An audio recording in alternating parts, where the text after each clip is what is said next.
اعوذ باللہ من الشیطان الرجیم بسم اللہ الرحمن الرحیم۔ السلام علیکم ورحمۃ اللہ وبرکاتہ۔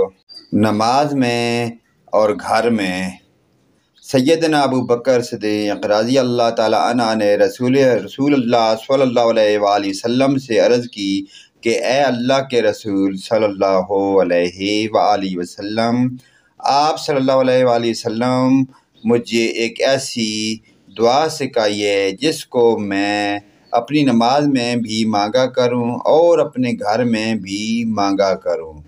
تو رسول پاک صلی اللہ علیہ وآلہ وسلم نے فرمایا کہ یہ کہا کرو: اللہم انی ظلمت نفسی ظلما کثیرا ولا یغفر الذنوب الا انت فاغفر لی مغفرۃ من عندک وارحمنی انک انت الغفور الرحیم۔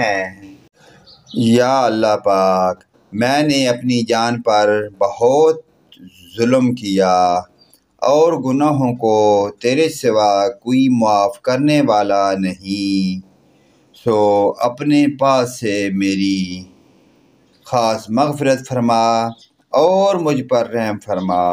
بلا شبہ تو ہی بہت بخشنے والا اور بہت رحم کرنے والا ہے۔ پیارے دوستو، ان پیاری دعائیہ کلمات کو اپنے والدین، رشتہ داروں، عزیز و اقارب، تمام مومن مسلمان بھائیوں کے ساتھ شیئر کریں۔ اللہ پاک کی ذات ہمیں 5 گانا نماز پڑھنے کی توفیق عطا فرمائے۔ ویڈیو اچھی لگے لائک، کمنٹ اور شیئر کریں۔ آمین ثم آمین۔